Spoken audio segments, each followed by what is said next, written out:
بسم اللہ الرحمن الرحیم. ناظرین السلام علیکم. میں ہوں آپ کا میزبان صابر شاکر. وفاقی دارالحکومت اسلام آباد سے کچھ تازہ ترین اور اہم معلومات آپ کے ساتھ شیئر کرتے ہیں.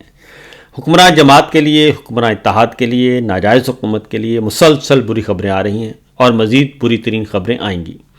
ان کے جانے کا سفر شروع ہو چکا ہے اور عمران خان صاحب کی رہائی کا سفر شروع ہو چکا ہے اور عمران خان کو ہر صورت میں رہا کرنا پڑے گا، جلد از جلد رہا کرنا پڑے گا. ان کو جتنے عرصہ تک جیل میں رکھیں گے یہ حکمرانوں کے لیے، ناجائز حکومت کے لیے اور پاکستان کے لیے نقصان دہ ہوگا. یہ صورتحال میں آپ کو جو آگاہ کر رہا ہوں یہ انفارمیشن کی بنیاد پہ بتا رہا ہوں. عمران خان صاحب نے ایک خط لکھا ہے army chief general Asim Munir صاحب کو. اس کے بارے میں کچھ عرض کر چکا ہوں، مزید اس کے بارے میں کچھ اور باتیں بھی آپ کے ساتھ رکھتے ہیں جناب. پہلی بات تو یہ ہے کہ آج تک کسی بھی سابق وزیر اعظم کو، اپوزیشن لیڈر کو، سیاسی جماعت کے سربراہ کو یہ ہمت اور توفیق نہیں ہوئی کہ وہ جیل میں بیٹھ کے، قیدی ہو کے، سزا یافتہ اور کئی سو مقدمات اس کے ہوں، کہ اس نے چیف آف آرمی سٹاف کو خط لکھا ہو، جو کہ سب سے زیادہ طاقتور ترین عہدہ ہے اس وقت پاکستان کا. امور مملکت مکمل طور پر army chief general Asim Munir کی گرفت میں ہیں اور ان کے ایک اشارے پر عمران خان صاحب کا حقہ پانی بند ہو جاتا ہے اور ایک اشارے پر جیل کے دروازے کھل جاتے ہیں. تو ان طاقتور ترین شخصیات کو براہ راست عمران خان نے ایک خط لکھا. خط کی ابتدا کہاں سے ہے؟ انہوں نے لکھا ہے کہ فوج بھی میری اور ملک بھی میرا ہے. ہمارے فوجی پاکستان کے لیے قربانیاں دے رہے ہیں. دہشت گردی کے خلاف جنگ میں بڑی کامیابی کے لیے ضروری ہے کہ قوم فوج کے پیچھے کھڑی ہو، اور لیکن افسوسناک امر ہے کہ اسٹیبلشمنٹ کی پالیسیوں کی وجہ سے فوج اور عوام میں خلیج دن بدن بڑھتی جا رہی ہے. تو سب سے پہلے تو انہوں نے یہ بتایا ہے کہ فوج بھی میری اور ملک بھی میرا. اس کا مطلب بڑا واضح ہے کہ عمران خان پاکستان تحریک انصاف کے تمام امیدواران، تمام الیکشن 8 فروری 2024 تمام ڈی ایچ ایز میں، تمام کنٹونمنٹ ایریاز میں، تمام فوجی علاقوں میں جہاں جہاں فوجی خاندان آباد ہیں، ان تمام شہروں میں، ان تمام قومی اسمبلی کے حلقوں میں، کینٹ ایریاز میں، پورے پاکستان میں پاکستان تحریک انصاف کے امیدوار جیتے، عمران خان کو ووٹ پڑے. اس لیے عمران خان صاحب کہتے ہیں فوج بھی میری ہے اور ملک بھی میرا ہے. تو فوج نہ کل عمران خان صاحب کا فوج کے ساتھ کوئی اختلاف تھا نہ آج ہے. ان کا اختلاف کہاں پہ ہے؟ ان کا اختلاف ہے فوجی قیادت سے. تو لہٰذا انہیں مخاطب کیا ہے. اور پھر عمران خان صاحب نے یہ بھی کہا ہے کہ اسٹیبلشمنٹ کو اپنی پالیسیوں پر نظر ثانی کرنے کی ضرورت ہے تاکہ عوام اور فوج کے درمیان بڑھتے ہوئے فاصلے اور فوج کی بدنامی کو کم کیا جا سکے. تو یہاں پہ عمران خان صاحب نے army chief general Asim Munir صاحب سے کسی قسم کا کوئی NRO نہیں مانگا، کوئی درخواست نہیں کی، بلکہ ایک پوری کی پوری صورتحال جو ہے، ایک پاکستان کے حالات و واقعات، پاکستان کی گرتی ہوئی معیشت، پاکستان کی بدترین سیکورٹی کی سچویشن، فوج اور عوام میں بڑھتے ہوئے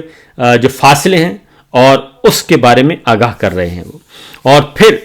پچھلے 2-2.5 سالوں میں جو برائیاں اور جو غیر آئینی اقدامات ہوئے، غیر قانونی ہوا، آئین شکنی ہوئی، الیکشن چوری ہوا، ان سب کے بارے میں انہوں نے خاص طور پہ army chief general Asim Munir صاحب کو آگاہ کیا ہے کہ مجھے معلوم ہے. انہوں نے کہا، عمران خان صاحب نے کہا ہے کہ سب سے بڑی وجہ 2024 کے انتخابات میں تاریخی دھاندلی ہے جو فوج اور عوام میں فاصلہ بڑھا ہے، اور عوامی مینڈیٹ کی سر عام چوری ہے جس نے عوام کو غصے سے ابھارا ہے، اور جس انداز میں ایجنسیاں پری پول دھاندلی اور نتائج کنٹرول کرنے کے لیے سیاسی انجینئرنگ میں ملوث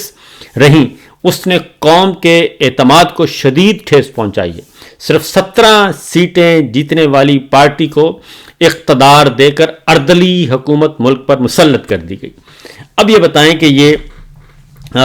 کہاں سے NRO ہے؟ یہ ایک مکمل طور پر آئینہ ہے جو دکھایا جا رہا ہے، ایک چارج شیٹ ہے جو سامنے رکھی جا رہی ہے، اور اردلی حکومت مسلط کر دی گئی شہباز شریف صاحب کو. انہوں نے کہا دوسری وجہ انہوں نے کہا کہ 26ویں ترمیم ہے جو کہ غیر آئینی طریقے سے کی گئی، عدلیہ کو کنٹرول کرنے کے لیے کی گئی، اور اس کا بنیادی مقصد بھی شکنجہ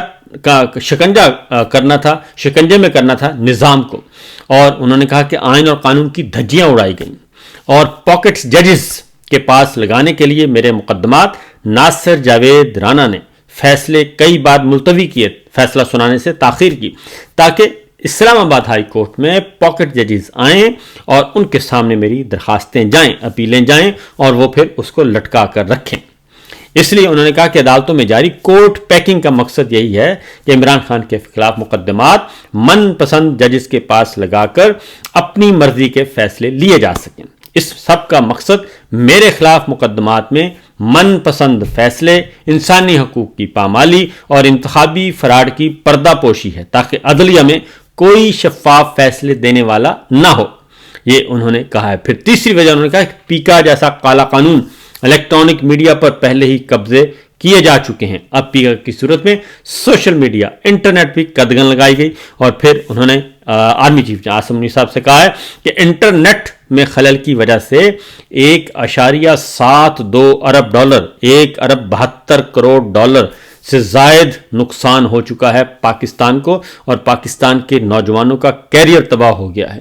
چوتھی وجہ انہوں نے بتائی ہے کہ مقبول جماعت پاکستان تحریک انصاف ریاستی دہشت گردی کا سلسلہ اس پہ مسلسل جاری ہے، اور ہمارے لیڈر کارکنان کی 4 دیواری کا تقدس پامال کیا گیا، اور 1 لاکھ سے زائد چھاپے مارے گئے، 20,000 سے زائد ورکرز اور سپورٹرز کی گرفتاریاں کی گئیں، انہیں اغوا کیا گیا، لوگوں کے خاندانوں کو ہراساں کیا گیا، اور تحریک انصاف کو کچلنے کی غرض سے مسلسل انسانی حقوق کی پامالی کی جا رہی ہے اور عوامی جذبات کو مجروح کیا جا رہا ہے۔ اب یہ بتائیں یہ کہاں سے معافی ہے اور کہاں پہ NRO ہے اور کہاں پہ، وہ تو سارے کا سارا ریکارڈ پہ چیزیں لے کر آ رہے ہیں، تاکہ GHQ کے ریکارڈ پہ یہ چیزیں موجود ہوں اور یہ خط موجود ہو،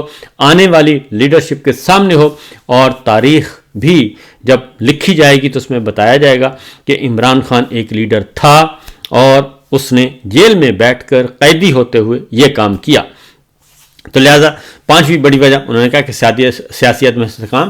معیشت کا برا حال ہونا ہے، اور پاکستان کے عوام پاکستان چھوڑنے پر مجبور ہو رہے ہیں، اور بیرون ملک تیزی سے سرمایہ بھی منتقل ہو رہا ہے، کاروبار لوگ منتقل کر رہے ہیں، اور یہ سب کچھ اس لیے کر رہے ہیں کہ ایک تو دہشت گردی کا خوف ہے، دوسرا قانون کی حکمرانی نہیں، نظام انصاف کو برباد کر دیا گیا ہے، اور اس لیے سب کے سب لوگ جو ہیں وہ باہر شفٹ ہو رہے ہیں، جس سے پاکستان کی معیشت اندر سے کھوکھلی ہو چکی ہے۔ اور چھٹی وجہ انہوں نے کہا کہ تمام اداروں کا اپنے فرائض چھوڑ کر سیاسی انتقام کی غرض سے تحریک انصاف کو کچلنے کا کام کرنا ہے۔ میجر کرنل سطح کے افراد کی جانب سے عدالتی احکامات کی دھجیاں بکھیرنے کا سلسلہ جاری ہے، عدلیہ کے فیصلوں کو جوتے کی نوک پر رکھا جا رہا ہے۔ بحیثیت وزیر اعظم میرا کام اس قوم کی بہتری کے لیے، سابق وزیر اعظم انہوں نے کہا کہ میرا کام اس قوم کی بہتری کے لیے ان مسائل کی نشاندہی ہے جس کی وجہ سے فوج مسلسل بدنامی کا شکار ہو رہی ہے، اور میری پالیسی پہلے دن سے ہی ایک ہے کہ یعنی فوج بھی میری، ملک بھی میرا، ملک کی استحکام اور سلامتی کے لیے ناگزیر ہے کہ فوج اور عوام کے درمیان کی خلیج کم ہو، اور اس بڑھتی خلیج کو کم کرنے کی صرف ایک صورت ہے، اور وہ ہے کہ فوج کا اپنی آئینی حدود میں واپس جانا، سیاست سے خود کو علیحدہ کرنا، اپنی معین کردہ ذمہ داریاں پوری کرنا، یہ کام فوج کو خود کرنا ہوگا، ورنہ یہی خلیج بڑھتی جائے گی اور قومی سلامتی کی اصلاح میں فالٹ لائنز بن جائیں گی۔ یہ اس سے زیادہ جو ہے چارج شیٹ، اس سے زیادہ ایک پوری کی پوری تفصیل کوئی اور بیان نہیں کر سکتا تھا۔ یہ عمران خان صاحب نے پورے کا پورا جو ہے ایک پوری کی پوری تفصیل جو ہے آرمی چیف جناب عاصم منیر صاحب کے سامنے رکھ دی ہے۔ تو آگے بڑھتے ہیں جناب، یہ تو ہے پاکستان کی اندرونی صورتحال۔ اب اس سے آگے انہوں نے یہ بھی کہا کہ GSP+ جو ہے وہ خطرے میں ہے، کیونکہ پاکستان میں بنیادی انسانی حقوق جو ہیں ان کو پامال کیا جا رہا ہے۔ اب ذرا بیرون ملک چلتے ہیں کہ بیرون ملک سے کیا صدائیں آ رہی ہیں، اور کیا عمران خان صاحب جو کچھ بتا رہے ہیں وہی کچھ، اور ایسی ہی چارج شیٹ بیرون ملک سے بھی آ رہی ہے، اور وہ عالمی ادارے، عالمی تنظیمیں، ممالک وہ کر رہے ہیں، انسانی حقوق کی تنظیمیں کر رہی ہیں، اور وہ اس لیے اقتدار کے عالمی ایوان اس لیے ہم پر چڑھ دوڑے ہیں کہ ہم نے یہ موقع ان کو خود فراہم کیا ہے، کیونکہ پاکستان میں جتنا غیر آئینی، غیر قانونی، غیر جمہوری، غیر اخلاقی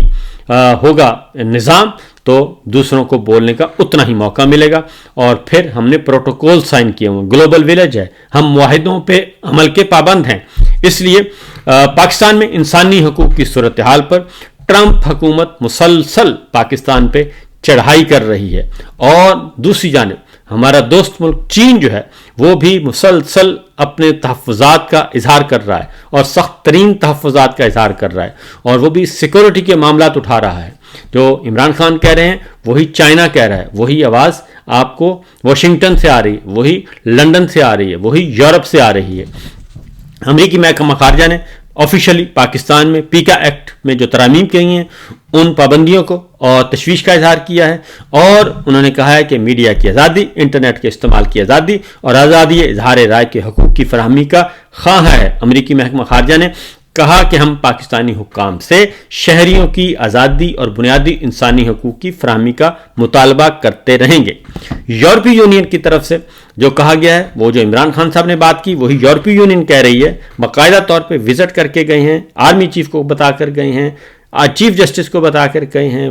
وزیر اعظم کو بتا کر گئے ہیں، اور وزراء کو کہہ کے گئے ہیں، اور اب انہوں نے آفیشیلی اسٹیٹمنٹ بھی دی ہے. اس میں بھی انہوں نے کہا ہے کہ جی ایس پی پلس کی موجودہ مانیٹرنگ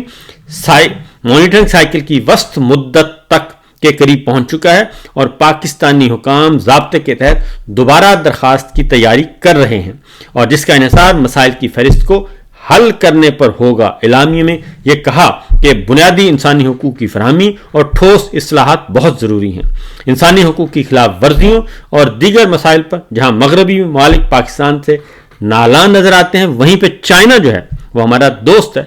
وہ بھی پاکستان کے ساتھ اس وقت سرد مہری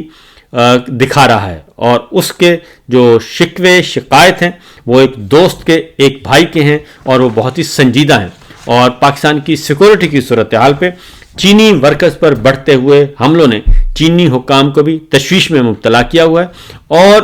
پاکستان سے وہ مطالبہ کر رہا ہے کہ چینی حکومت کو اندرونی سطح پہ، کیونکہ ان کے اپنے تھنک ٹینکس جو ہیں، اپنے تھنک ٹینکس جو چین کے ہیں، وہ بھی اس کو وارن کر رہے ہیں. اور چینی جریدہ ہے جو ساؤتھ چائنا مارننگ پوسٹ کی رپورٹ ہے، اس میں یہ کہا گیا ہے کہ بیجنگ نے بلوچستان میں سیکورٹی کی روز بروز بگڑتی صورتحال پر اسلام آباد سے فیصلہ کن کردار ادا کرنے کا مطالبہ کیا ہے. یہ اب چائنا کی آفیشلی جو ان کی اوپینین ہے وہ آ رہی ہے. کہ آپ کو پتہ ہے چائنا میں میڈیا میں جو کچھ شائع ہوتا ہے وہ اسٹیٹ کنٹرول ہوتا ہے. تو چینی جریدہ ساؤتھ چائنا مارننگ پوسٹ کی یہ رپورٹ ہے،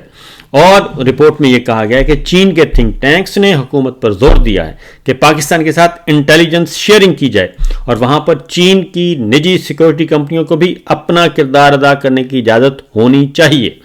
اور چینی تھنک ٹینکس نے یہ بھی کہا ہے کہ پاکستان میں چین نے بہت زیادہ سرمایہ کاری کر رکھی ہے، لیکن وہاں چینی ورکرز کو بالخصوص بلوچستان میں دہشت گرد حملوں کا سامنا ہے، اس لیے بیجنگ کو اپنا مائنڈ سیٹ تبدیل کرنا چاہیے. یہ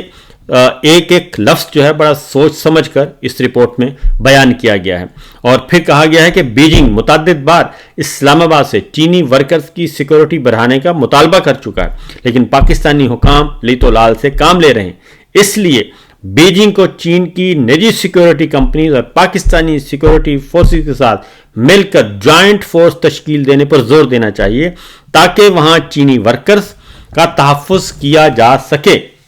ایک اور جریدہ ہے جی ڈپلومیٹ،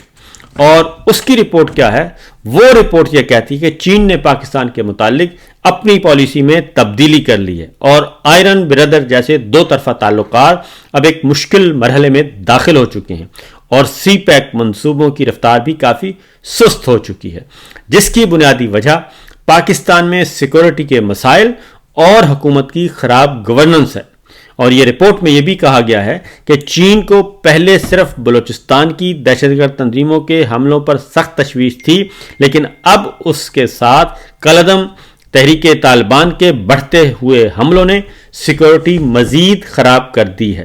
اور پھر یہ بھی کہا گیا ہے کہ پاک چین تعلقات میں سرد مہری اور سی پیک سست روی سے متعلق